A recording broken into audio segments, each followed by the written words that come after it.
Hello, Oikos families. I'm Sonja Wood, and here we are at episode 14 of the Oikos Family Podcast.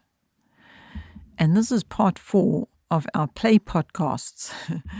I've been speaking to you in episodes 11, 12, 13. Well, I hope you've been hearing them, all about play and playing with our children and the importance of playing with our children. I also mentioned in episode 13 that I would perhaps talk to you about some practical things that we did as a family when it comes to playing with our children. So I'm just going to dive in there and speak to you about that. Previously, I mentioned getting down on the carpet and just engaging with your children. That's one thing. That is a practical step for playing with your children. Another one that I mentioned was my husband Greg made an art type easel, like a lap easel thing, which I hope you can find on the Oikos Family website under the videos, under Oikos Live Archives, because I showed it on one of our Oikos Live broadcasts. And that is something that we used a lot, not just for painting and that type of art, but also drawing and colouring in and anything that required some sort of stationary activity whereby you couldn't run around playing. The child was bedridden for whatever reason, and so we had this art easel that we used. So that was a practical item that was made specifically to encourage play. And when I say play, it doesn't necessarily mean running around in the garden. Maybe I don't know what comes up in your mind when I mention the word play or playing with your children, or what your image is of that. But for me, play meant anything that made the children just relaxed and happy and enjoying some pleasure time. Now, it might be that you have a child that just loves maths, and so they enjoy doing maths, and it's not necessarily, maths isn't necessarily play, but to some it might be. It could be. In fact, let me tell you this little story. I went to visit somebody not long ago, and they told me their 7-year-old was doing algebra and had been doing for the last 8 hours, and marched me off down the passage to where this little 7-year-old was, and there he was with his entire bedroom floor covered with Lego while he was busy playing Lego. And they were joking and saying he's been doing algebra all day. So that was play, but some people might call that maths, and it probably is. But to get back to just some of the practical things that we did, what I did is I asked the children what was their favorite thing to do. And at one season of their life, their favorite thing to do might have been handwork of some kind. Another time it might have been building something. So let me just give you the specifics.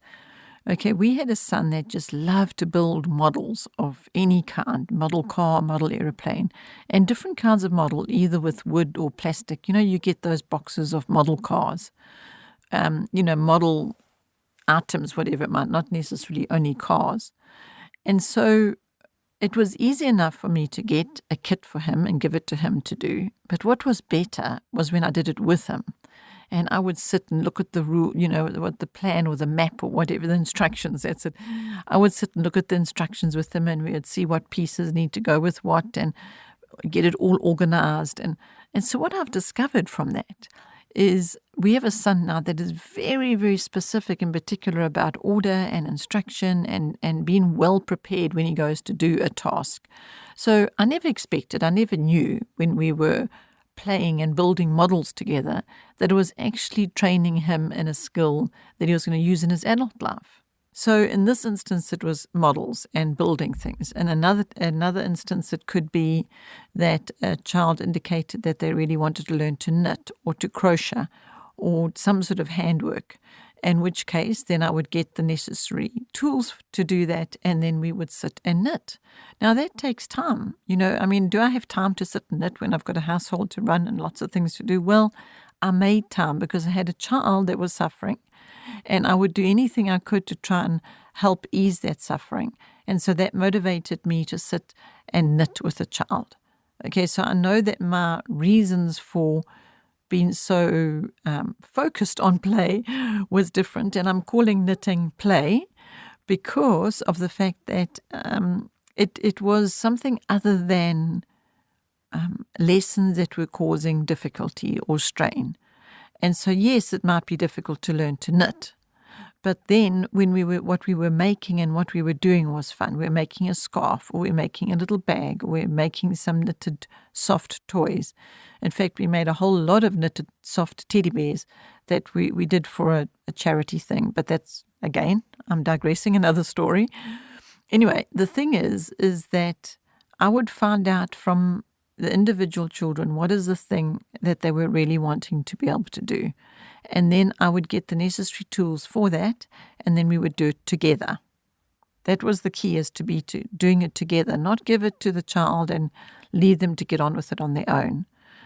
And yes, it is so that that's not necessarily automatically going to translate into pleasure, because if a child's learning to crochet and they can't get it together and they're struggling, and there could even be tears, and now all of a sudden the pleasure and the fun and the playing is not there anymore, because now it's become a difficulty. And so the focus of what I'm talking to you about is actually to be intentional about the pleasure and the play. So if a difficulty arises, remove that thing and bring ease into the situation, whatever it takes. If it means putting the crocheting away, or if it means getting a bigger crochet hook and chunkier wool, or whatever it takes to try and make that activity one of fun and pleasure, and something that is a memory that you're going to cherish and enjoy. Enjoy it while it's happening. Enjoy it as your memory after the fact. And that is what this is all about. It's about enjoying the process with your children, having all the value you can harness from being a home educator and having your children at home and having the learning lifestyle. Please take every advantage you can in that journey. Don't think that because you are just home educating or homeschooling that you've got to be all serious all the time about it.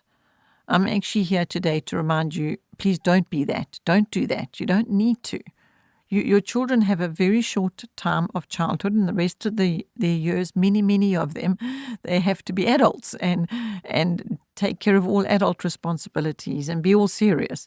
But you have this opportunity now to be a child yourself again and actually enjoy your children and give them the childhood that is going to go by so quickly that you actually are giving them a childhood that they will remember fondly. That'll be a wonderful childhood of memories of playing and doing exciting, fun things with their family. So I really hope this has inspired you enough to really get to it and really be intentional about this playing and just have weeks and years of fun and playing and building memories that will be cherished forever. If you're going to be serious about something, actually, I've just thought, then be serious about fun. Be serious about playing. Be serious about making fun, pleasurable memories with your children so they have something wonderful to hold and to cherish and to keep dear and close to them for their adult lives. And do you know what a fruit of that can be? Is that they too will then play with their children. I don't even know how to go into all of that right now, so I just won't.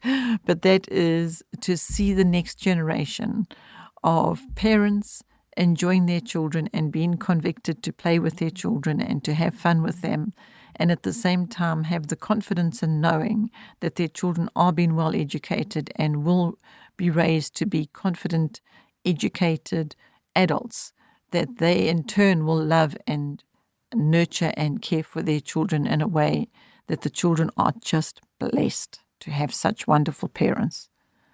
So well done, parents. Well done in making this commitment. Well done, Mom, in spending time to listen to this podcast and to go and play with your children. Hats off to you.